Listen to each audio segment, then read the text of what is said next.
Olá, aluno do curso online Growth Agro da FIA Online. Bem-vindo à sua primeira aula. Parabenizamos você pela sua participação neste curso que é 100% gratuito. Estamos em um contexto inédito na história. No momento da gravação deste vídeo, milhões de pessoas estão em casa para evitar o coronavírus. Eu mesmo estou gravando aqui da minha casa. Por isso, novos desafios surgiram neste contexto. Afinal, os modelos de trabalho e educação estão passando por um processo acelerado de transformação. O home office se tornou padrão, assim como a educação online. Você não precisa parar o seu desenvolvimento por meses. Nós acreditamos que a aprendizagem digital de qualidade pode aproximar as pessoas e não afastá-las. Conte com a gente nessa experiência para continuar se aprimorando durante este período. Apesar de termos pausado as nossas atividades presenciais, seguimos com força total no online. Além deste curso gratuito, estamos disponibilizando muitos outros conteúdos para você. Para ficar por dentro, nos siga no LinkedIn e entre no nosso canal do Telegram. Ambos você encontra nessa mesma página que está vendo esse vídeo. Bom, hoje nós teremos a primeira aula. O professor Fernando Martins mostrará as principais tendências de tecnologia e inovação que estão transformando o agronegócio, desde a gestão até a produtividade do campo. Se você deseja acelerar a sua carreira agro em 2020 ou quer alavancar os seus negócios, este conteúdo foi feito especialmente para você. O professor dará exemplos práticos de como usar essas tendências para você, por exemplo, conquistar aquela promoção, fazer a sua transição de carreira, aumentar o seu salário ou até conseguir um emprego, se esse for o seu objetivo. E claro, se você já é um gestor da área, com esses conhecimentos você pode alavancar o seu agronegócio, descobrindo como torná-lo mais saudável e também lucrativo. Assim, essa aula foi desenvolvida por nós da FIA Online com muita atenção para que você tenha uma experiência realmente incrível. Caso ainda não conheça a FIA, nós somos uma escola de educação executiva que já foi premiada 3 vezes pela revista Exame SA como a melhor escola de negócios do Brasil. A fundação possui selo de reconhecimento do MEC e é certificada por diferentes organizações relevantes no mercado. A FIA nasceu dentro da USP há cerca de 40 anos e já formou mais de 6 mil profissionais, desde a graduação até o mestrado. Muitos desses profissionais hoje são CEOs, gerentes e diretores nas maiores empresas do Brasil e também do mundo. E toda essa qualidade também será presente nesse curso gratuito. O curso de Growth Agro tem a validade de um curso livre de extensão e foi dividido em 4 aulas. Como você pode ver, nessa mesma página, as aulas serão liberadas gradativamente. A 4ª aula, na verdade, é uma revisão das 3 primeiras aulas, feitas por mim. Eu também responderei dúvidas postadas por vocês nas aulas. Bom, a sua aula já vai começar. Ela possui cerca de 1 hora. Assim, tome suas notas e, se possível, deixe um comentário abaixo desse vídeo com suas dúvidas e impressões a respeito desse conteúdo. Nós vamos interagir com o maior número de pessoas possível. E lembre-se de que esse curso e todas as aulas sairão do ar na segunda-feira, às 23h59, no dia 6 de abril de 2020. Você tem apenas uma semana para consumir esse conteúdo e garantir o certificado FIA em seu nome. Nós precisamos limitar o tempo para conseguir concentrar todo o nosso suporte em uma semana e emitir assim todos os certificados de uma vez. Para receber, você só precisa comparecer em todas as aulas e marcar a sua presença. Já para marcar a sua presença, você deve inserir o seu e-mail em um campo no final dessa página. Então, recomendo que você se sente em uma posição confortável, faça as suas anotações e assista até o final. Desejo a você uma ótima aula com o nosso professor Fernando Martins.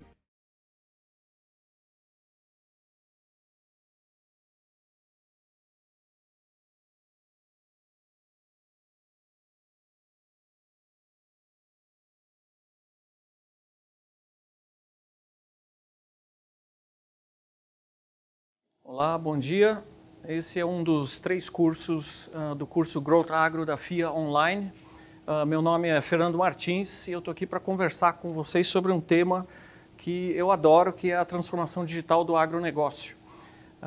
Basicamente, a gente tem transformações digitais ocorrendo na nossa vida hoje e nós vamos ter aqui 3 mensagens principais ao longo dessa hora em que nós vamos conversar aqui.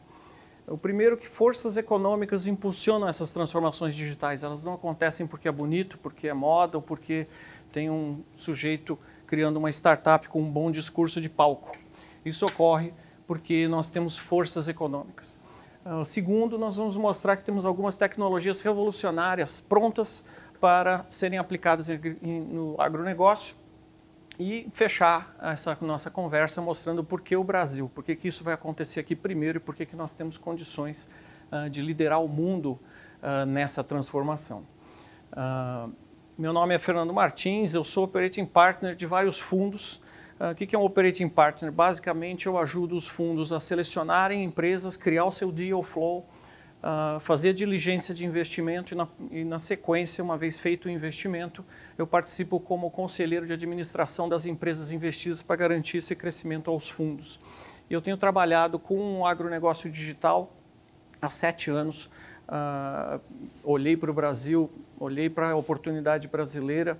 Eu fiquei 20 anos fora do Brasil trabalhando na Intel, em outras empresas de alta tecnologia, e percebi que o momento era adequado. Nós vamos descobrir por que aqui ao longo da apresentação, por que agora. Vamos falar um pouco de transformações digitais. Quem sabe o que é isso aqui? Vamos ver aqui na frente. Tem alguma ideia? Bom, isso é uma turbina. Isso é uma turbina da GE, uma turbina de avião. O que a gente pensa em transformação digital do táxi? É o Uber, transformação digital do hotel, é o Airbnb. Mas quando a gente olha para o mundo e para nossas vidas, tem várias transformações digitais ocultas. Essa é uma delas. A GE, a Accenture e a Intel juntas trabalharam num projeto de colocar essa turbina na internet das coisas. O avião normalmente faz uma manutenção em que ele fica num hangar parado e você tem uma série de equipamentos nesse hangar em que você testa a turbina, coloca a turbina em condições de estresse, e esse avião está parado, ele é um ativo com um capital intensivo que você não está utilizando durante esse período. E o desafio foi o seguinte: se eu colocar todo esse laboratório que está dentro do hangar, todos esses equipamentos lá dentro da turbina, eu posso fazer esses testes enquanto o avião está voando, não tem problema nenhum.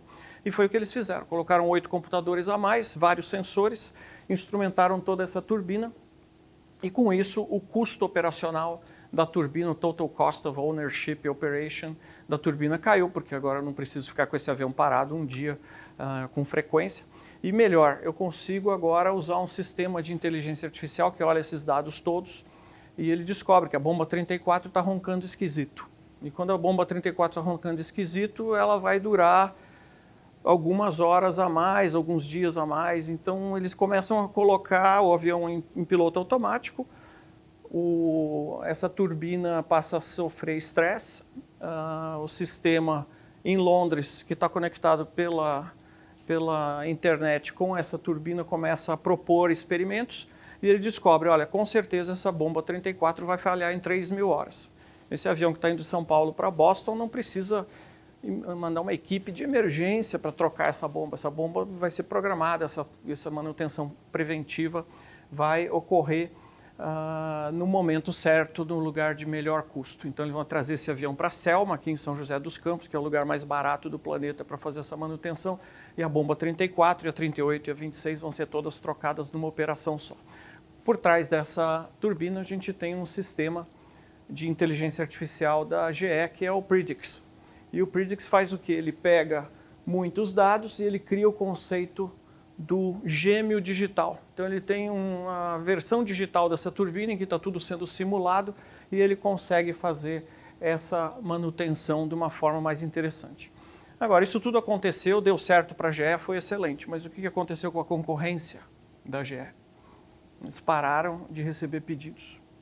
Forças econômicas, ficou mais barato operar essa turbina com essa parafernália toda e simplesmente mudou a situação competitiva. Então isso é muito importante, quando a gente pensa em transformações digitais, é importante a gente observar o que acontece nesse espaço. E quando a gente olhar em agricultura, nós vamos ver que é inevitável. Essa transformação vai ocorrer por forças econômicas muito fortes.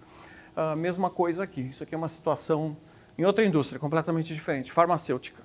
Quer o CPF na nota? Quero. Sua idade, seu CEP, ele vai proteger a sua identidade, mas muitos dados vão ser coletados.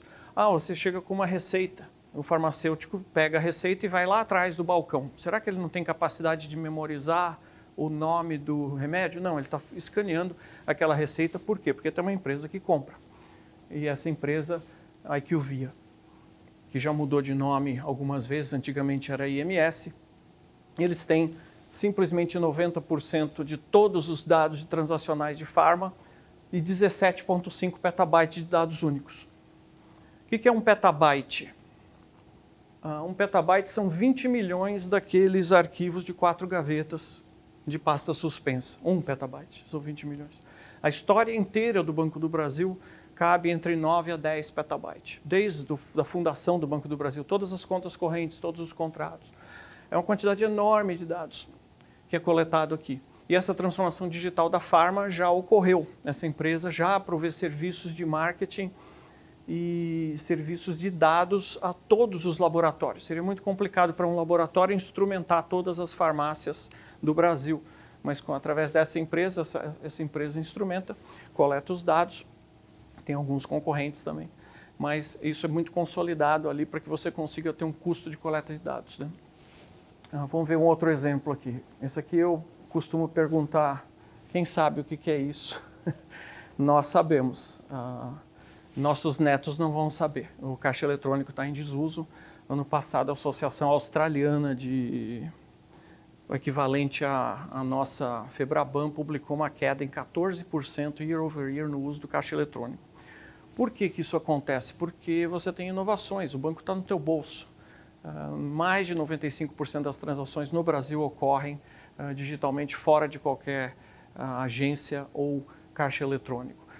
Por quê? Porque é mais seguro no meu bolso, aqui não tem chupa-cabra no meu bolso, eu tenho as inovações das fintechs no meu bolso, e a gente começa a medir um pouco também a inovação do ponto de vista de investimento. As fintechs, em 2018, receberam 120 bilhões de dólares, né? Fintechs são essas empresas de pagamento, empréstimo, administração de patrimônio, enfim. E essa é a curva de investimento. 120 bi foi um recorde em 2018, 2019 foi um pouco menos. E todo ano a KPMG publica esse relatório, está na internet, muito interessante ler. Eles publicam as 100 maiores, quase um raio-x das 100 maiores fintechs. Por que eu estou mostrando isso aqui? Porque isso também é uma força econômica. Eu tenho a força econômica agora do investimento nas startups, venture capital.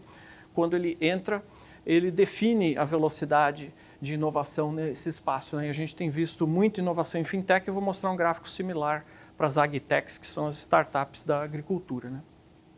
Então, chegamos a um ponto aqui que a gente vê a evolução também, isso é só nos Estados Unidos, só no Silicon Valley? Não, no Brasil, Radar Fintech 2015 era esse, e Radar Fintech em 2019 no Brasil tem 529 fintechs, o que mostra um mercado bastante exuberante, bastante inovador, com uma série de investimentos aportados aqui no Brasil, né? Primeiro ponto, acho que nós fizemos, são forças econômicas que causam essas transformações digitais, ou porque eu faço investimento nas startups, ou porque eu tenho uma equação econômica, como era o caso da Turbina, que muda o panorama competitivo. Agora, por que isso está acontecendo agora e não aconteceu 10 anos atrás? Esse sujeito aqui é o Gordon Moore, é um dos 3 caras que fundaram a Intel. E em 1965, no ano em que eu nasci, ele proclamou a Lei de Moore. A Lei de Moore não é uma lei da física, é uma observação de movimentos econômicos. Então, o que acontece aqui? Aqui eu tenho um número de componentes num circuito integrado e aqui eu tenho o custo relativo. Olha que interessante, em 1962 eu tinha um mínimo nessa curva, significa que se eu tentar colocar mais transistor ou menos do que esse mínimo, custa mais. Então eu consigo operar com uma certa densidade de transistores, que são os circuitos fundamentais em qualquer circuito integrado. E o que essa lei diz é que a cada 18 meses a gente consegue dobrar o número de transistores na mesma área de silício. Então eu pego um milímetro quadrado, a cada 18 meses eu dobro o número de transistores ali. O que significa isso? Todo custo é proporcional à área. Então eu consigo, conforme eu consigo empacotar mais e mais transistores ao longo do tempo, esse custo decai exponencialmente com a Lei de Moore. Eu vou dar um exemplo prático. Em 1984 eu comprei um hard drive aqui na USP, capacidade do hard drive 20 megabytes. 20 megabytes são mais ou menos 20 fotografias que você tira com o teu celular. 20 fotografias com o celular custava $2.000 para armazenar. Então, cada vez que você clica com o teu celular, em 1984, custaria $100 para armazenar a foto daquele menu que você mandou para tua esposa para decidir o que você ia comer no jantar e vice-versa. Em 1984 você não tiraria essa foto porque o custo é muito alto. Hoje, qual que é o custo de tirar uma foto no celular e armazená-la indefinidamente? É zero. É zero porque você tem a percepção de custo zero devido a esse custo. Hoje, o custo de produção de 1 grão de arroz, com o custo de produção de 1 grão de arroz, eu produzo 100 mil transistores. No iPhone XR, iPhone 7 XR, tem 7 bilhões de transistores, um para cada ser humano vivo no teu bolso. E outros dados assim que mostram aqui a percepção de armazenamento e processamento infinito. Por semana são 35 milhões de novos playlists no Spotify e você tem 100 mil vídeos subindo por segundo no YouTube. Por quê? Por conta da lei de Moore. É uma força econômica que permite que isso aconteça agora. A questão da turbina. Eu tenho milhares de dados, um volume enorme de dados indo para Londres, passando naquele sistema. Isso não seria possível 10 anos atrás, devido ao custo de armazenamento, transporte e processamento dos dados. E isso continua. A gente ainda vai ter até 2025 mais 1000 vezes de redução de custo. Então essa tendência da lei de Moore, ela é independente até do silício, né? Com o final dos processos single thread, esse aqui é o processamento de uma CPU com um core, e aqui quando a gente fala de GPU computing, a performance de processamento paralelo. Processamento paralelo é um negócio muito interessante, nosso cérebro é massivamente paralelo, nossos neurônios, e isso aqui leva ao uso e a possibilidade de uso de tecnologias de inteligência artificial como Deep Learning, que é o que a gente vai falar um pouquinho aqui. O que é Deep Learning? Isso aqui é uma rede neural que tem um desenho lúdico, né, mostrando alguns poucos neurônios. Na verdade, você tem um volume muito grande, tem Deep, porque você tem vários layers internos aqui. Quando a gente fala de Deep Learning, eu estou falando de uma rede que tem muitos neurônios e muitos níveis de neurônios.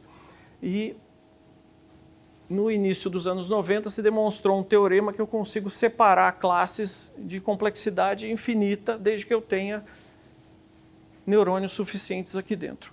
Isso está tudo disponibilizado em bibliotecas open source, como é um exemplo aqui o TensorFlow do Google, mas todos os grandes provedores de nuvem têm bibliotecas que permitem que você faça isso. Então, como é que eu faço? O que é uma rede neural? Na verdade, é um sistema computacional que eu não programo. Eu só ofereço dados, e se eu tiver 50 mil imagens de cachorro anotadas à mão, isso aqui é cachorro, e mais outras 50 mil imagens de gato, isso aqui é gato, e eu falo, gato, eu ponho a imagem ali, e cada um dos pixels daquela imagem é um neurônio. E aí eu faço essa rede aprender basicamente calculando os pesos de conexão aqui. Tem um algoritmo que me determina esses pesos. E essa foi a grande avanço teórico que permitiu a revolução do Deep Learning de 2012. Eu tenho um algoritmo que demonstra isso e aí eu coloco uma imagem de cachorro, 99% das vezes um desses neurônios aqui vai dizer que é cachorro, o outro diz que é gato. Se os dois forem, se não houver uma decisão, eu posso dizer que não é nenhum nem o outro. E essa rede neural funciona. Agora, não é para separar foto de gato de cachorro que a gente criou isso aqui. Então, tem um sistema agrícola muito interessante. Isso aqui é um trabalho de uma universidade americana implementado com TensorFlow, já em agricultura, onde eles classificaram dezenas de milhares de fotos de mandioca e, olhando para a folha da mandioca, eu consigo descobrir que tem alguma patologia. E aí, baseado na patologia, eu consigo recomendar para esse agricultor familiar o que fazer.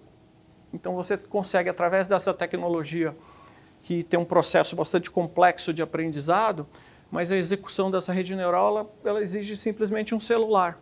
Então, eu passo esse celular em cima da folha da mandioca, ele detecta a probabilidade de algumas patologias, e eu consigo entregar para um agricultor familiar o conhecimento de PhDs da Exalc que conhecem profundamente mandioca.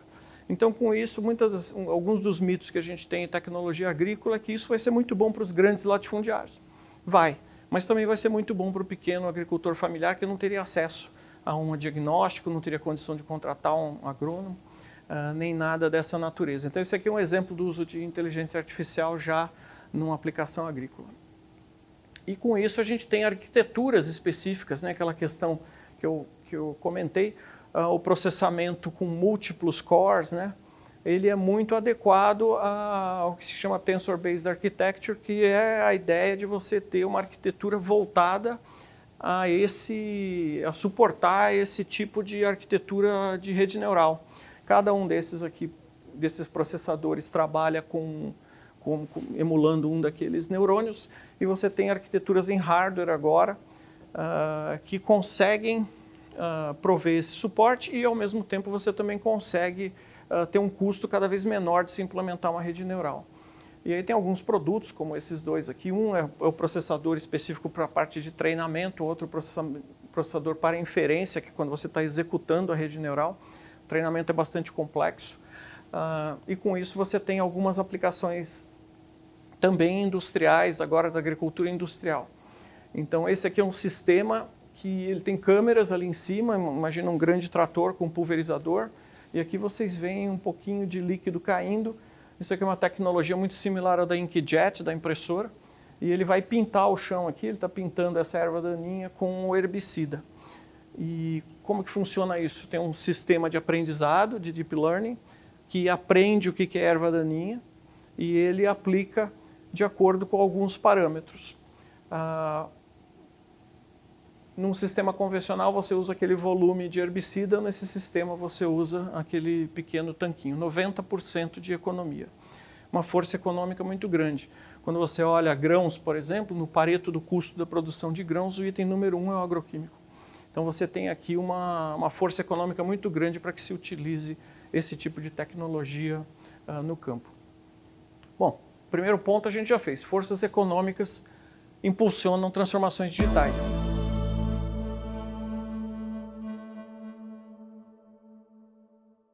Agora vamos ver algumas tecnologias revolucionárias que estão prontas, já vimos algumas, vamos ver algumas outras coisas. Mas antes vou comentar um pouquinho do desafio. Não é tão simples assim. Na agricultura é bastante complexo. Eu costumo falar que na agricultura a exuberância divina está presente. Você tem chuva, você tem pragas, você tem evoluções de sistemas agrícolas. Cada metro quadrado é diferente. Às vezes chove aqui 20 quilômetros, aqui não chove. E nós temos esse desafio, que nos próximos 40 anos nós vamos ter que produzir a mesma coisa que nós produzimos nos últimos 10 mil. Tem que pensar isso aqui, 10 mil anos de produção agrícola, produzir uma certa quantidade de alimento. Nos próximos 40 anos nós vamos ter que produzir essa mesma quantidade. Isso exige um aumento de produtividade de 60% de produtividade para eu conseguir fazer essa conta fechar. E cada vez menos gente trabalha na agricultura. Você tem aqui uma equação que sem automação não fecha. E aí tem alguns problemas, né? 20% do terreno arável já está degradado por más práticas. A gente tem aqui um problema de déficit de água no planeta, que o Brasil, até a cidade de São Paulo, sofreu muito com isso. Mas o déficit é grande, principalmente a gente pode ver aqui a China e a Índia numa situação dramática. A China é um grande deserto, né? Quando o Brasil exporta frango, ele está exportando água, literalmente, que o processo produtivo da proteína é muito intensivo no uso da água. A mudança no clima, apesar do Donald Trump não acreditar, mas essa foto aqui me mostra que está mudando um pouco o clima, 1984 a 2016. E esse é o gráfico mais assustador de toda a nossa apresentação. Esse é o gráfico de perda média na agricultura, 28% de perda média, sendo que aqui é mais ou menos a linha dos 50%. Então, para raízes, tubérculos, frutas e vegetais, metade do que se produz se perde. E não se perde só dentro da porteira, né? Que aqui seria a primeira parte na agricultura, aqui seria após a colheita, aqui seria processamento, distribuição e consumo. Então, aquela maçã que chegou inteirinha na sua casa, você comeu um terço dela, foi para a geladeira, ela foi para o lixo, ela se perdeu no consumo. E essa equação de perda é interessantíssimo porque o primeiro item no Pareto da análise dessa perda, quando a gente olha a curva ABC, o A é a falta de comunicação entre supply e demand. O que é isso? Puxa vida, quem plantou tomate esse ano ficou rico. Aí todos os agricultores plantam tomate, porque eles não se comunicam. Eles oversupply, Aí chega todo mundo no Ceasa quando? Na mesma data, porque eles olham a ficha técnica da semente do tomate e plantam na mesma data, e colhem na mesma data, e vão para o Ceasa na mesma data, e naquele ano todo mundo quebra. E quem plantou tomate quebra. Então não vamos plantar. Excelente. 1/3 deles não plantam, falta, e você fica numa onda de mismatch de supply e demand. Você tem um problema de casamento, que é uma coisa muito simples, um aplicativo em que todo mundo declarasse sua intenção, como a gente declara a intenção pelo Waze de ir pela Marginal, e de repente tem gente demais na Marginal, ele fala, vai pela Berrini. É uma coisa tecnicamente simples, mas é difícil você coordenar e gerar esse consenso na sociedade. Mas isso, uma força econômica muito forte, você ter agricultores quebrando por conta disso. Mas onde nós estamos na agricultura, essa é uma imagem que eu mesmo capturei no noroeste da Birmânia, Myanmar, um açougue na Birmânia. Quando saiu aquela notícia da carne fraca, foi isso aqui que você pensou. Por que as pessoas pensaram, olha, aqui tem alguns açougues, alguns abatedouros no Brasil em condição sanitária complexa? Porque nós não temos um sistema de circulação de dados que permita que a pessoa pegue uma bandejinha no supermercado e ele consiga visualizar de onde veio aquela carne. Eu não tenho rastreabilidade, eu não tenho proteção de marca, o sujeito do varejo está exposto, porque será que veio de um abatedouro assim, que o cara está abatendo no cepo, né? E aqui tem algumas coisas importantes para a gente observar nessa imagem, é curioso. A superfície de corte em aço inox, a balança digital, perda zero, isso é protocolo de perda zero, que é importantíssimo na pecuária. O único defeito aqui é que o sistema de proteção a perdas aqui está meio desativado nesse momento aqui. Mas essa foi uma foto interessante porque eu tenho usado muito isso para a gente também pensar um pouco que a agricultura não é só o sujeito dentro da porteira. Você tem que ter uma rastreabilidade ao longo de toda a cadeia para que você tenha proteção de marca. Se eu sou um grande varejista, um grupo Pão de Açúcar, eu vou vender carne, eu preciso comunicar ao meu consumidor de onde veio, como foi feito, não só desse ponto de vista, mas do ponto de vista de sustentabilidade. Será que esse boi causou desmatamento na Amazônia? Já existe tecnologia, já existem empresas para isso. Aqui na Berrini, em São Paulo, tem 2 que provêm certificados socioambientais. Eles olham o polígono da fazenda em que foi produzida aquela carne e o animal nasce em um lugar, cresce em outro e é abatido em outro. Esse polígono da fazenda ele pode ser analisado por uma década com relação a vários critérios socioambientais, não só desmatamento, mas invasão de terra indígena, comunidade quilombola, trabalho escravo, enfim, uma série de coisas que você pode carregar esse atributo e ter uma rastreabilidade, uma confiabilidade melhor para esse alimento, né? Essa é uma outra foto que eu tenho aqui, que é uma foto mais medonha do que a anterior. Porque eu não estou vendo nenhuma mosquinha, nenhuma minhoquinha, não tem nenhum indicador de organicidade aqui. Qual que é o agroquímico residual nesse tomate que está tão bonito na foto ali? Certamente ele foi bem tratado. Nós não temos ainda legislação e eu acredito que nós vamos ser a última geração que vai entrar num restaurante, comer uma salada e sair sem saber o que aconteceu com aquele tomate. Então esse aqui é a mesma coisa, rastreabilidade, marketing. Quando o sujeito fala de marketing agrícola, não é vender semente no produtor. Marketing agrícola é uma nova dimensão em que você vai ter a necessidade de comunicar para o teu cliente qual que foi o trato feito nessa banana. E banana deixa de ser commodity com dados. Quando a gente vende uma banana e ela circula dados, o produtor produz dados e banana, e esse dado diferencia na ponta, e você tem vários exemplos em que você consegue ter uma margem diferencial por conta dos dados atrelados ao produto, né? Então a gente falou bastante do desafio, do problema, vamos falar da solução. Então esse é um estudo que eu tive a oportunidade de participar, um estudo do World Economic Forum, que chama New Vision for Agriculture. Nós tivemos 80 pessoas participando do core team, sendo que acho que 10% deles eram ministros de agricultura de diferentes países. E esse é um estudo bastante longo, extenso, custou $2,5 milhões, mas ele visa o seguinte: ele é um estudo que tenta responder a seguinte pergunta: até 2050, como que nós vamos prover segurança alimentar, ou seja, ninguém vai passar fome, segurança do alimento, esse alimento é saudável, ele não tem nenhum atributo negativo para a tua saúde e de forma sustentável, quer dizer, o planeta continua muito bem, obrigado, se eu implementar isso aqui. Como que eu consigo alimentar todo mundo sem destruir o planeta e, ao mesmo tempo, um alimento de qualidade?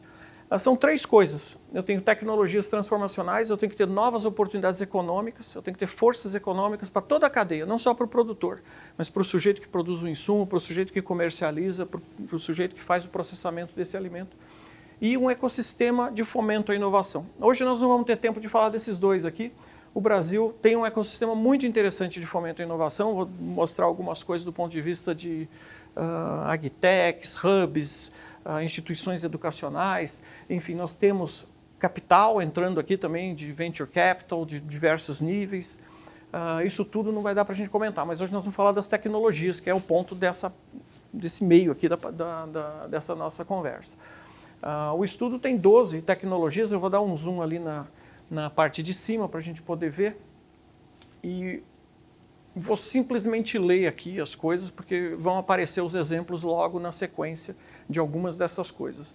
São 12 tecnologias que eles elencaram como essenciais. Uma delas é proteínas alternativas. E aí a gente tem carne alternativa, proteína de insetos. Aqui a gente tem tecnologias de sensoriamento. Então esse aqui eu até brinco, eu falo que isso aqui é o nariz da minha avó. O que é isso? Aquela perda grande que ocorre, ela ocorre porque eu tenho um prazo de validade. Esse leite vai estar bom até o dia 20. Estatisticamente, metade daquele leite duraria até o dia 22 e outra metade, dia 19, já começou a virar. Mas eu vou colocar a data do dia 20, eu vou jogar fora 2 dias de vida útil daquele produto. Então eu tenho várias tecnologias de sensoriamento aqui, embalagens inteligentes, que ao invés de ter uma data, muda a cor. Eu tenho um adesivo ou uma bandejinha, a bandejinha está verde enquanto a coisa está boa, quando ela vira vermelha você joga ela fora. Só isso aqui vai gerar 20 milhões de toneladas de alimento a mais. E aí o que é bacana desse estudo da McKinsey, por que ele foi tão caro, que para cada uma dessas tecnologias foram estimadas as forças econômicas. Então nesse caso aqui, 20 milhões de toneladas de alimento, aqui nós vamos liberar 400 milhões de hectares de terra utilizada com pecuária para usar, no lugar de carne, colocar alguma proteína sintética. Para ter ideia, 400 milhões de hectares, o Brasil hoje planta 66 milhões de hectares. Então, só essa primeira tecnologia libera 400 milhões. Já é uma coisa interessante. Nutrigênica. Nutrigênica é a combinação da nutrição com o alimento. Então, o sujeito comeu um hambúrguer hoje, ele vai comer um hambúrguer amanhã, tem um aplicativo que acompanha o que ele está comendo e fala, cara, hoje é o dia de você ir no buffet de salada, você está com deficiência de ferro. O estudo demonstrou que nunca na história da humanidade nós tivemos tanta gente obesa e anêmica ao mesmo tempo. Mas é a mesma pessoa. Não é que tem um grupo muito classe A, muito obeso e saudável.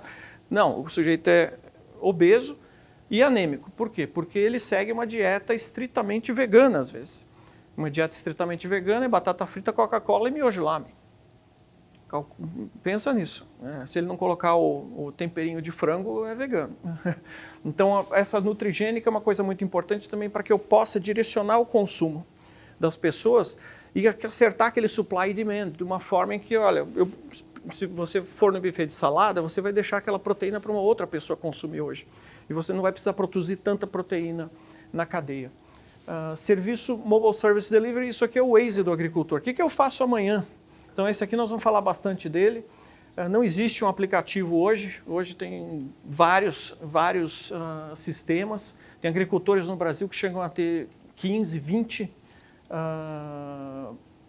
sistemas não integrados. A ideia é você ter um aplicativo que fala, olha, vamos fazer aqui o seguinte manejo hoje, vamos pulverizar, não vai chover, enfim. Big Data Analytics for Insurance, isso aqui é muito importante, o custo do seguro agrícola é altíssimo. Hoje no Brasil a gente tem entre 7% a 11% da produção brasileira assegurada, o resto especula, confia em Deus, segura num terço. Tem aí várias práticas. Nos Estados Unidos, 84%, porque eu tenho dados. Quando eu tenho dados, eu consigo precificar esse seguro de uma forma melhor, e isso aqui é muito importante, é que eles imaginam um aumento de produtividade de 150 milhões de toneladas de alimento com um seguro agrícola viável. Eu não quero que o agricultor quebre porque não choveu. Eu quero que esse cara no ano que vem esteja viável e esteja plantando outra vez. Esses dois aqui eu vou falar de uma vez só, que é o IoT e o blockchain para rastreabilidade. Vocês viram como é importante a rastreabilidade naquele exemplo da carne, no exemplo dos vegetais que eu dei.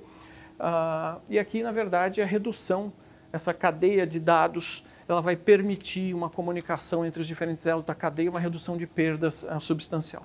Se a gente pegar agricultura de precisão, eu fui lá no capítulo da agricultura de precisão e trouxe para cá o sumário da ópera. Que força econômica é essa? Será que vai usar a agricultura de precisão? E nós vamos ter aqui no curso o professor Tejon, é um cara sensacional. Não percam a aula do Tejon, porque ele vai falar de agricultura de precisão. Será que nós vamos usar a agricultura de precisão? Olha a força econômica.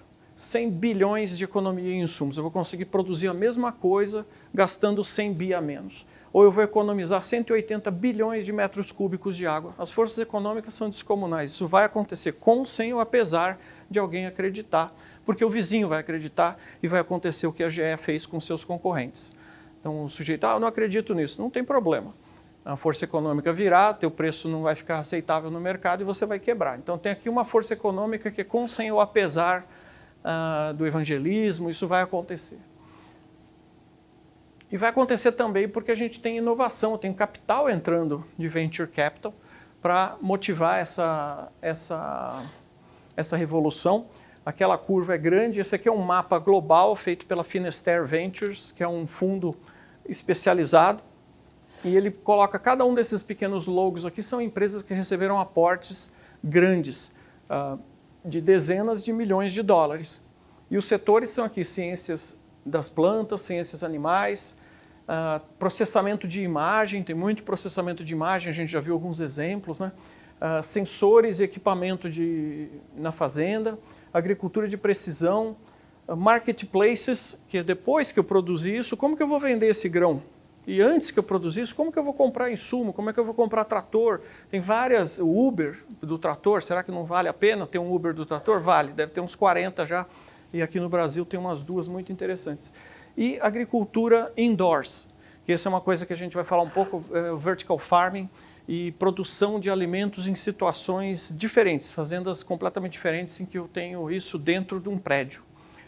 E aqui a gente tem a Plenty, por exemplo, que recebeu um aporte aqui de 260 milhões de dólares, grande parte disso do Jeff Bezos, depois que ele comprou uma rede de supermercados e perguntou por que é tão caro comprar esses vegetais, né? Então ele resolveu fazer uma fab de vegetais, a gente vai ver daqui a pouco. Então agora vamos entrar um pouco numa dessas startups para vocês terem uma ideia. Agora eu vou fazer uma enquete aqui. O que vocês acham que é isso aqui? Vocês têm uma ideia? Deixa eu dar mais uma dica. Uma outra foto da mesma... E até o pessoal online aí, parece que se vocês puderem participar, o pessoal estava questionando aqui se seria possível fazer enquete online. Mas isso aqui é uma fábrica, obviamente. Isso aqui é uma outra visão da mesma fábrica. Tem uma dica ali na cor desse tanque aqui, ó. Dá um chute. O que vocês acham que é isso aí? Enquanto eu bebo água. Bom, aquilo ali é vermelho e não é fertilizante. Isso é o estágio de produção do RIM, que é o sangue vegetal, que é utilizado na fabricação de carne. Isso é uma fábrica de carne sintética. A primeira tecnologia que a gente falou é proteínas alternativas. E essa aqui é a fábrica da Impossible. Não, essa é a fábrica da Beyond Burger, aqui da Beyond Meat. Essa empresa teve um IPO bastante bem sucedido e vale a pena acompanhar a curva do Hype Cycle. Com um hype muito grande, todo mundo com grandes expectativas, o estoque dela saiu de 70, foi para 200 dólares, agora voltou aos níveis de 70, 80 dólares. Mas essa é uma empresa que tem essa carne vegetal nos supermercados americanos, e aqui a gente tem uma outra, que é a Impossible Meats, que tem um acordo com o Burger King, e aqui no Brasil já está oferecendo o produto, né? Esse é um produto interessante. Muitas pessoas, principalmente os brasileiros, olham e falam, eu nunca vou comer isso aí. Eu também não, talvez eu não ache interessante. Eu já comi, achei muito bom, melhor do que o esperado, mas talvez aquela picanha, o brasileiro tem na cultura, mas o problema aqui é uma força econômica. A margem para o Burger King nesse hambúrguer é muito maior. Por quê? Porque não tem cadeia de frio. Eu consigo fazer essa fábrica lá no mercado destino. E é bastante complexa a cadeia de frio do hambúrguer normal. A carne que vem do cerrado brasileiro encontra com gordura europeia para produzir um hambúrguer em Londres, e tem um estudo que está público, está na internet, eles fizeram um sequenciamento genômico de um hambúrguer de uma dessas grandes redes, eram mais de 200 animais em um hambúrguer, porque a cadeia é complexa. Muita gente fica pensando, não, isso não é sanitário. É mais sanitário do que muita sala de cirurgia, na verdade, é um processo muito bacana de zero perda, mas você agrega muitos animais e uma cadeia bastante complexa que isso aqui elimina. Então a gente tem que pensar forças econômicas, transformações digitais, e por que o hambúrguer tem... O que tem a ver o hambúrguer com digital, né? Tem no seguinte, tem um processo de Big Data muito grande para você chegar na composição desse hambúrguer. Então tem uma churrasqueira digital, é impressionante, vale a pena assistir o vídeo no YouTube, que é um vídeo de 1 hora só sobre isso aqui, mas essa churrasqueira gera uma fumacinha, essa fumacinha tem um nariz eletrônico, e eles fazem o churrasco da carne, e o churrasco desse negócio aqui vem a diferença. Pô, tá faltando o seguinte componente, isso aqui vamos gerar, então vamos sintetizar essa proteína, que quando ela chegar na chapa vai gerar esse cheiro. Eles fizeram esse processo milhares de vezes com Big Data Analytics e chegaram num hambúrguer que é virtualmente a mesma coisa. Então aqui tem uma transformação digital escondida atrás desse hambúrguer aqui. Vou acelerar um pouquinho. Isso aqui é uma fazenda vertical. Então o que acontece? Por que a cor é rosa? Porque as plantas gostam desse espectro. E eu consigo controlar a intensidade, a cor, e eu consigo modular o mês do ano. Então eu consigo fazer uma bandeja em abril, uma em março, uma em fevereiro. E o que acontece? Eu planto morango todo dia e eu colho morango todo dia. Acabou a sazonalidade, acabou a perda. Então isso aqui é um negócio muito interessante.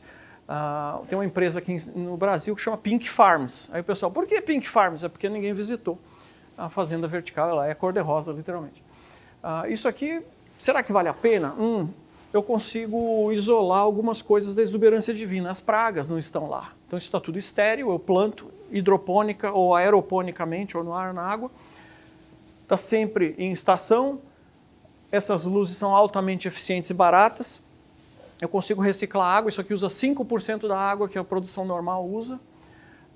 Eu consigo montar essas fábricas aqui na Berrini, aqui na Marginal, não tenho que trazer esse produto de tão longe, a logística simplifica muito.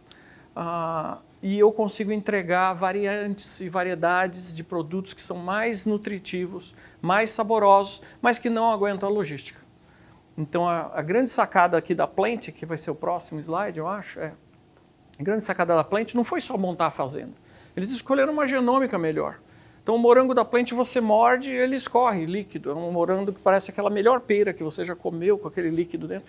Um morango desse tamanho. Impressionante o resultado em qualidade. Por quê? Porque ele está próximo de você. Esse morango não tolera cadeia de frio. Ele não tolera uma colheita 60 dias antes do consumo. Ele tem que ser colhido naquele dia, mas não precisa. A fábrica está aqui naquele prédio ali ao lado. Vai andar 7 quilômetros com aquele morango até o consumo. Então, um negócio interessante. Vários países do mundo têm fazendas verticais, é um setor dentro da nova agricultura. Por quê? Forças econômicas. 250 vezes mais produtividade por metro quadrado. Em leafy greens e culturas de alto valor agregado, como morango, enfim, coisas dessa natureza. Acabou, nós vamos plantar soja na fazenda vertical? Não. Milho? Não, a conta não fecha. Mas para alto valor agregado fecha, e esses 226 milhões de dólares investidos foram do Jeff Bezos. E tem outras, como a Farm One. Aqui a gente tem a Alaska Life, que é um container que você pluga em água e eletricidade e sai alface do outro lado. Aí esse container pode ficar em cima de prédios, ele pode ficar atrás de restaurantes. O cientista principal da Alaska Life é brasileiro, saiu da Exalc. Foi importado pela Alaska Life. E aqui em São Paulo a gente já tem Pink Farms também fazendo esse produto. Importante a gente fazer esse comentário, né, do ponto de vista de recursos humanos, capacitação, pessoas. Por que o Silicon Valley é no Silicon Valley? Porque você tem Stanford, Berkeley, você tem massa crítica, você tem pessoas envolvidas naquele negócio, e quando uma startup não dá certo, eles vão no Starbucks e no segundo café eles estão empregados na outra startup e ali eles ficam. Aqui no Brasil nós temos uma indústria exuberante, a segunda maior exportadora agrícola, nós temos instituições centenárias produzindo pessoas, mas nós precisamos de profissionais diferentes. Puxa vida, eu quero profissional de marketing, não tem nada a ver com agricultura? Tem sim, como é que eu comunico que essa alface da Pink Farms é diferente da outra alface? Como é que eu chego no consumidor? Como que eu chego também no produtor? Então é uma série de demandas diferentes, profissões que não existiam, né? Tecnólogos em mecanização, Big Data para o agronegócio. São demandas que 2, 3, 4, 5 anos atrás não existiam. Vamos falar do microbiota. Microbiota é tudo isso aqui.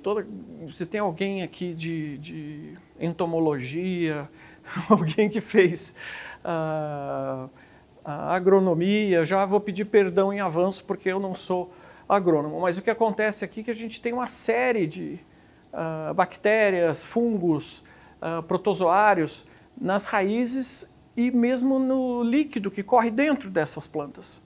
E esse era um vetor e uma área que não tinha muita atenção da indústria, até alguns papers serem publicados como esse aqui, que mostra como aumentar a produtividade agrícola usando produtos microbiais anciliares. Eu vou colocar uma cauda microbial na semente, esses micróbios vão estar ali quando eu plantar aquele terreno, aquele solo ali em volta da semente vai ter esse micróbio, e eu vou ter uma produção melhor. O que a Indigo, é uma startup de Boston, fez?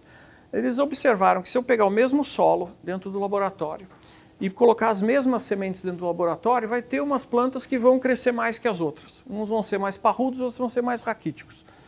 Por que é a diferença? A diferença é justamente o microbiota. Eles pegaram os mais parrudos, colocaram num liquidificador, que é mais ou menos esse processo aqui, pegam as grandes plantas, as que estão melhores, põe no liquidificador, e aí se não tivesse o Big Data, Analytics e esse momento em que o custo de armazenar os dados é tão baixo, não seria possível, porque eles fazem o sequenciamento do suco inteiro, com dezenas de milhares de organismos, e aí cada vez que ele faz um experimento, ele tem um resultado.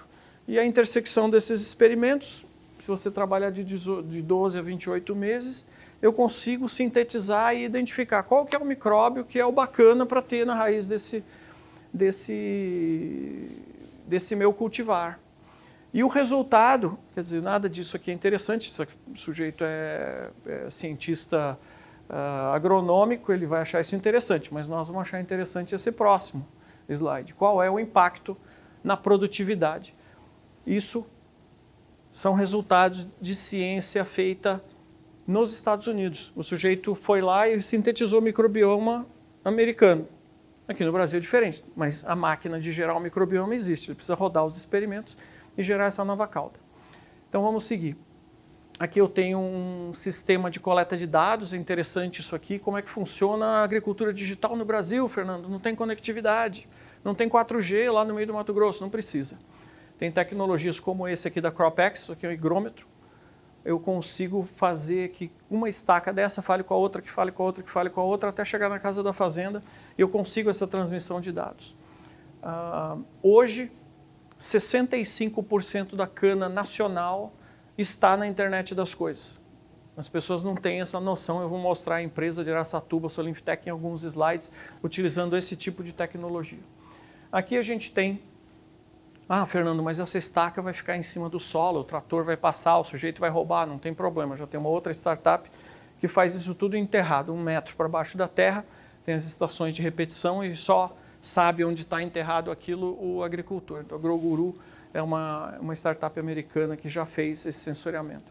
Essa aqui é uma startup brasileira que resolve o problema da precisão do piloto agrícola. Se vocês não conhecem um piloto agrícola, eu recomendo que procurem um, porque são as pessoas mais interessantes, mais malucos do planeta. E aí você chega para o cara absolutamente maluco, que gosta de fazer acrobacia, dar rasante com o avião e não sei o que, você fala, agora você vai seguir uma linha reta. Aí ele fala, deixa comigo. E aí ele faz o que ele quiser. Se você não tiver um sistema como esse, então aqui na parte verde, pulverização ligada, aqui estou fazendo as manobras, e com esse sistema de policiamento, entre aspas, você melhora muito a eficiência da pulverização. A empresa Perfect Flight, apesar do nome americano, está em Piracicaba, lá no hub de inovação da Pulse e da Raizen. Integra Soja.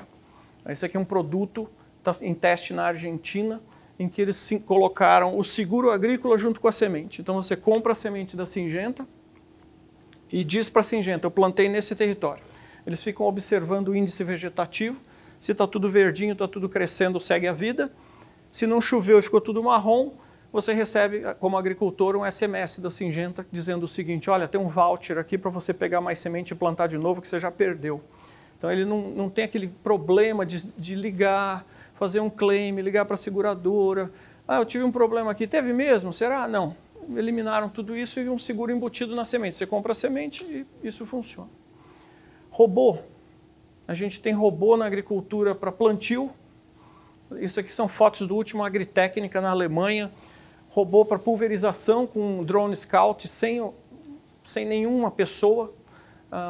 Isso aqui abre, né, obviamente, para fazer a pulverização. E a gente tem robô para colheita. Isso aqui é uma colheitadeira de morango. A curva de adoção de robótica na agricultura é completamente exponencial. Isso vai acontecer, já está acontecendo. Ah, mas aqui no Brasil, quando é que nós vamos ter um espalhador de esterco sem motorista? 2018. 3 anos atrás já existia em Bebedouro um espalhador de esterco absolutamente sem motorista, completamente autônomo. E um dia teremos táxis em São Paulo. Mas lá em Bebedouro, esterco já se espalha sem motorista há 3 anos. Agricultura eterna, mas os agricultores quebram. Falou Maurício Haddad na HSM, uns anos atrás. Por que nós estamos num momento exuberante, nunca se consumiu tanto, mas por que o agricultor quebra? Porque não tem seguro. E não tem seguro e eu não tenho também um equivalente ao Waze do agricultor. O que eu faço hoje? Então o agricultor olha e fala, bom, acho que eu vou pulverizar. Ele pulveriza e chove. Quando chove, lava o agroquímico da planta, ele perde aquilo. Por que não tem o Waze do agricultor? Porque é muito complicado. A agricultura é mais complicada do que a automação industrial. E hoje a gente tem, desde o agricultor médio, ele já tem um sistema de ERP, mas aí a gente tem uma progressão. A agricultura de precisão é ser capaz de observar o que está acontecendo. A agricultura preditiva é ser capaz de prever, olha, vai dar um problema, não sei o que você faz, eu só te aviso que vai dar um problema, é preditivo. Prescritivo, olha, vai dar um problema, faça isso. É um outro nível de inteligência. E a agricultura autonômica, que está quase impossível de ler aqui, é aquele negócio em que eu quero ganhar tanto de lucro e o sistema decide o que planta, o que faz, totalmente autonômico. Isso aqui não existe. A agricultura autonômica virá. Hoje existem algumas cultivares em estufa, alguma coisa assim que chega perto disso aqui. Esse é o nirvana, a gente quer chegar aqui, mas hoje nós estamos mais aqui para cima. Vamos ver alguns exemplos agora bem práticos. Começando aqui pela Monsanto Bayer, que comprou a Climate Corporation, e esse CEO da Monsanto falou que a ciência de dados vai mudar a agricultura nos próximos 20 anos mais do que a genômica, o biotech, etc. E ele falou isso e na sequência foi lá e investiu quase $1 bilhão na compra da Climate Corporation, já investiram outro tanto em desenvolvimento de produto. E isso aqui é um sistema digital que monitora todas as atividades de campo e consegue trazer os dados para essa plataforma para que você tenha a agricultura de precisão e preditiva. Puxa vida, mas a Climate Corporation é uma empresa lá dos Estados Unidos. Sim, a Strider é uma empresa de Belo Horizonte, que foi comprada pela Syngenta. O sistema digital da Syngenta foi desenvolvido em Belo Horizonte numa empresa que, alguns meses antes da aquisição, foi considerada top 25 no planeta, top AgTech, com 18% de crescimento mês a mês, todo mês crescendo 18%. Então, uma empresa fenomenal que foi adquirida pela Syngenta, já uma das AgTechs brasileiras.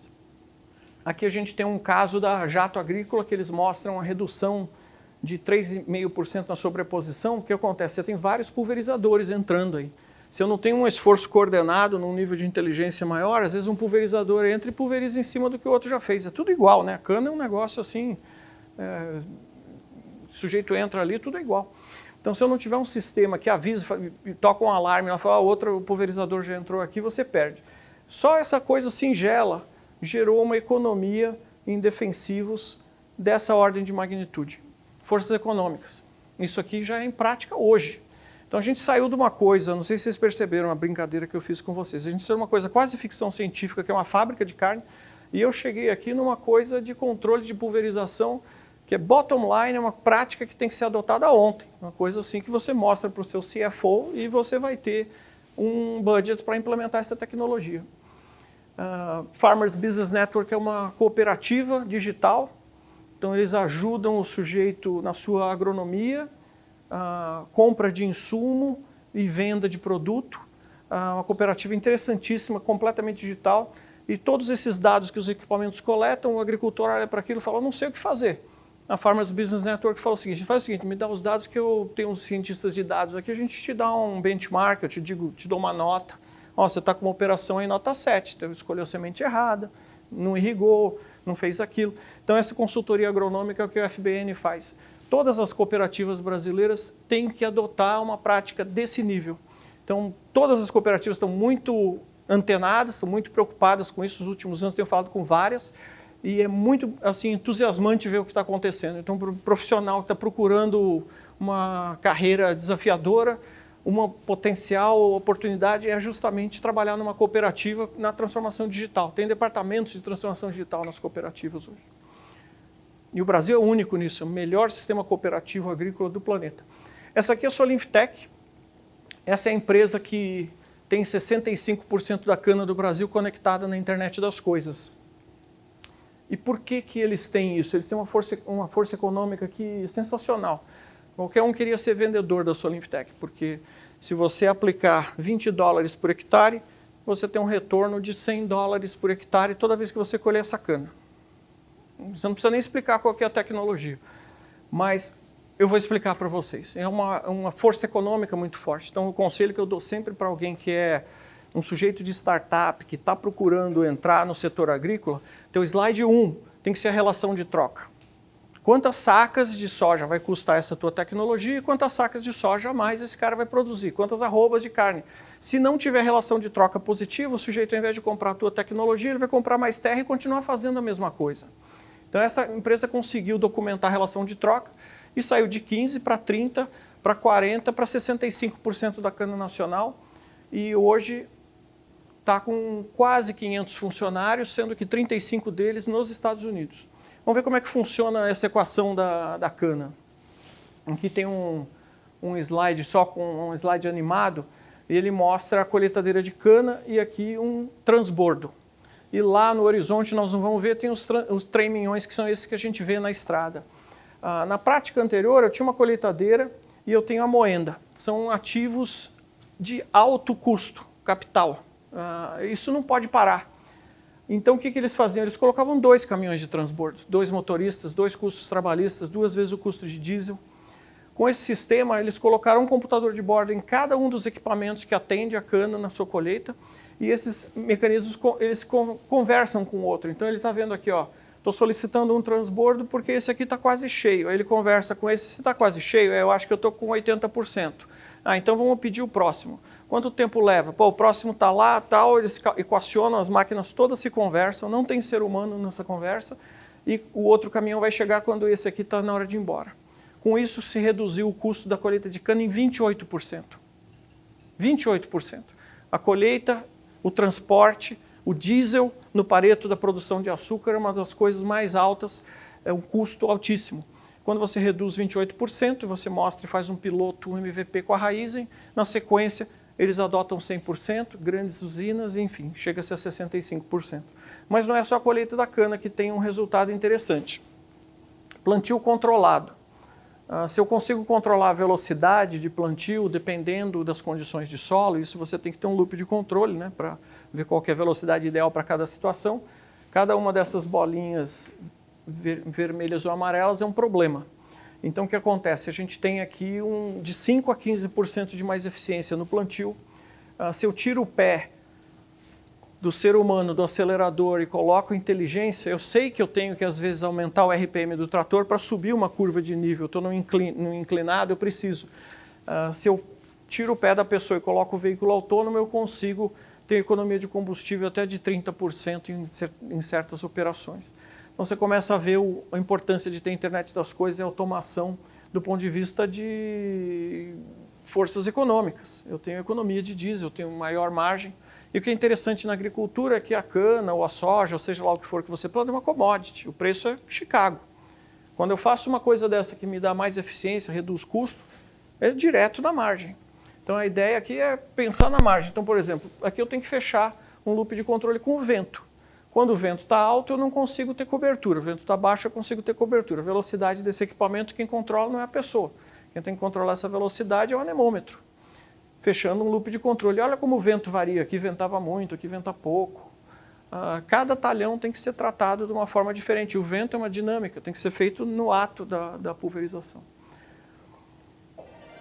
Agora eu vou passar um vídeo aqui que mostra a visão de futuro da Solinftec, o uso de AI em cima desses dados todos.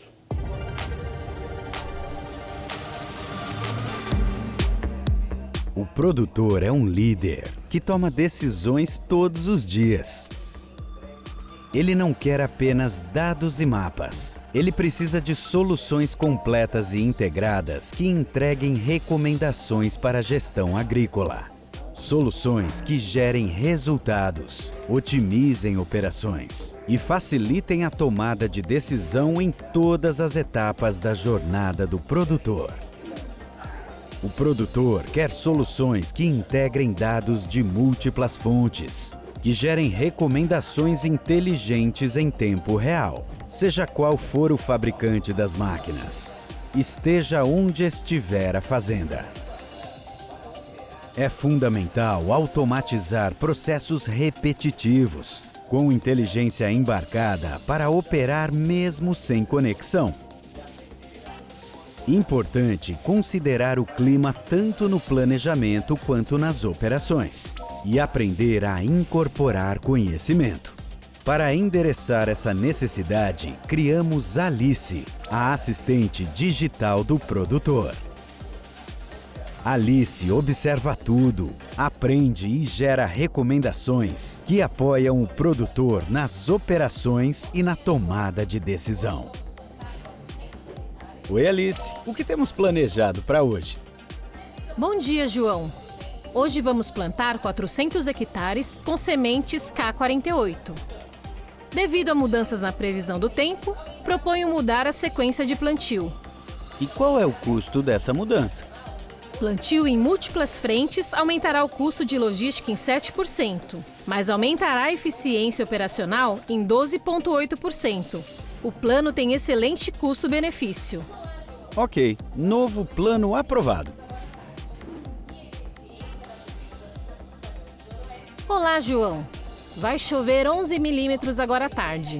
E a eficiência da pulverização nos talhões do Noroeste cairá 35%.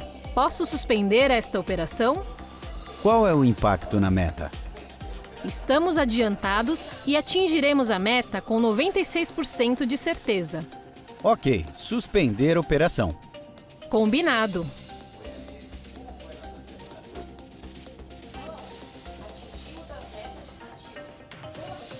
Oi, Alice. Como foi nossa semana? João, atingimos as metas de plantio. Vou ajustar os planos da semana que vem para compensar uma plantadeira que parou para manutenção corretiva. Excelente, Alice. Até segunda. Você viu que a soja subiu em Chicago? Boa notícia. Obrigado, Alice. Vou ler a notícia assim que chegar em casa. Bom fim de semana. Bom, esse vídeo é bastante lúdico, é um desenho animado e tal, e ele mostra uma visão de futuro. Como é que a Alice sabe que ela tem que recomendar parar a pulverização quando deu 11 milímetros no forecast? É porque ela observa o Centro de Operações Agrícolas. Essa tomada de decisão já foi feita por um ser humano e essa inteligência artificial aprende continuamente. Então, todas as decisões da Alice, na verdade, tem um ser humano por trás na história do aprendizado daquilo ali. Essa é uma empresa de Araçatuba que recebeu um aporte agora, menos de um mês atrás, do Unbox, que é o Family Office da Magazine Luiza.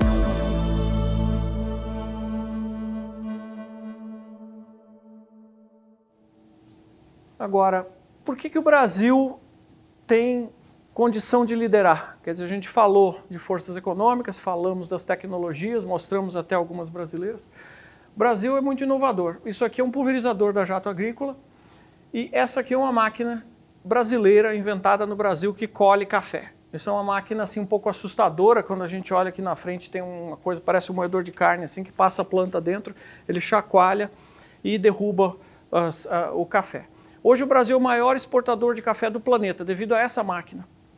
Se a colheita fosse manual, o Brasil seria quinto, sexto. O Vietnã não tem condição de usar essa máquina porque o terreno lá não é plano. Então essa é uma máquina interessante que foi inventada aqui no Brasil e nós temos inovações agrícolas desse naipe no nível corporativo. A gente tem inovações institucionais também, como o Banco de Dados Colaborativo do Agricultor, que é um projeto da ABMAC que permitirá a circulação de dados. Aqui embaixo a gente tem equipamentos de várias cores, mas esses dados são do agricultor, pela legislação brasileira. Eles pertencem ao agricultor e o agricultor tem essas chaves todas para controlar quem vai receber. Só no Brasil nós temos isso num estágio tão avançado como o BDCA. E nós temos também uma coisa interessante, esse slide, apesar de estar em inglês, todos esses logos são startups brasileiras. Nós temos hoje 1.125 agtechs no Brasil, com um ecossistema muito exuberante. Nós temos SP Ventures fazendo investimentos, temos diferentes fundos de venture capital, diferentes hubs, como é o caso aqui da Pulse em Piracicaba, que é da Raizen, que está no AgTech Valley. Então a gente tem aqui no Brasil um ecossistema muito vibrante e uma demanda muito grande para essas tecnologias. A agricultura tropical é mais complicada do que a subtropical. Então as soluções americanas não funcionam aqui. Por quê? Porque lá tem inverno, o inverno esteriliza. Só um exemplo, o inverno esteriliza o terreno e não tem nenhuma praga esperando. Aqui no Brasil, antes de plantar, a praga já está lá. Pô, será que vem soja? Estava tão boa aquela soja que eu consumia no passado. Então nós temos pragas, dimensões, escala da produção brasileira completamente diferente, microbiotas diferentes, então você tem uma necessidade de ter inovação nacional. Mas mais do que isso, eu estou chegando aqui nos meus 2 últimos slides. E esse é o slide em que a gente primeiro reconhece que o Brasil é a segunda maior economia de exportação agrícola, sendo que uma grande fração do nosso PIB depende disso. Quando a gente olha a cadeia inteira do agronegócio, 40%, 41% do PIB brasileiro é atrelado a isso. Então eu tenho 23, 25, 27, depende do ano, é agrícola ou pecuária. Mas quando a gente pensa na cadeia de frio, no varejo, iogurte, enfim, toda a cadeia alimentar, 41% da economia brasileira é agrícola. E esse slide predata as campanhas Agro é Pop, tudo aquilo que aconteceu depois, né? Mas esse slide não é tão conhecido e eu acho que ele demonstra por que o Brasil vai liderar com, sem ou apesar do governo, com, sem ou apesar da gente ter uma consciência ou um plano nacional para isso. Por quê? Isso aqui é um gráfico que mostra a terra disponível para agricultura irrigada à chuva. O Brasil tem 451 milhões de hectares. Sendo que 206 é floresta. Então, vamos combinar que nós não vamos desmatar 1 metro quadrado, porque 206 é floresta. Hoje eu já uso 66 para plantio, e eu tenho 178 milhões de hectares disponíveis para agricultura. Quando a gente olha, isso aqui está em ordem, quando a gente olha o segundo, o terceiro, o quarto e o quinto, somando eles aí, somando os 4 próximos, chega perto do Brasil. O Brasil tem os 2 maiores aquíferos do planeta, nós temos água, nós temos terreno, e a agricultura brasileira vai crescer. Por quê? Porque quem tem demanda, e a gente olha aqui embaixo, a China e a Índia, tem 0 hectares disponíveis para a agricultura. Então as pessoas não entendem, assim, o primeiro dia do governo Temer, o que ele fez? Ele foi para a China, ele foi pegar 15 bilhões de dólares, que era um pequeno início de um investimento chinês nesse ecossistema. Os chineses têm uma necessidade estratégica de investir no Brasil e essa economia vai movimentar. Por quê? Porque todo o planeta precisa dessa nossa agricultura funcionando. Então, que proteína mais se consome no mundo? Peixe, de aquacultura. A maior parte dele é aquacultura, que é feito no oceano próximo da área de consumo na China e na Índia. O que esses peixes comem? Soja do Cerrado brasileiro. Então, a proteína que o indiano come, a proteína que o chinês come, depende do nosso ecossistema. Frango, o maior exportador de frango, enfim, toda essa crise agora da proteína chinesa com a questão suína, a oportunidade econômica para o Brasil é enorme. Por quê? Porque isso tudo se deriva desse slide aqui.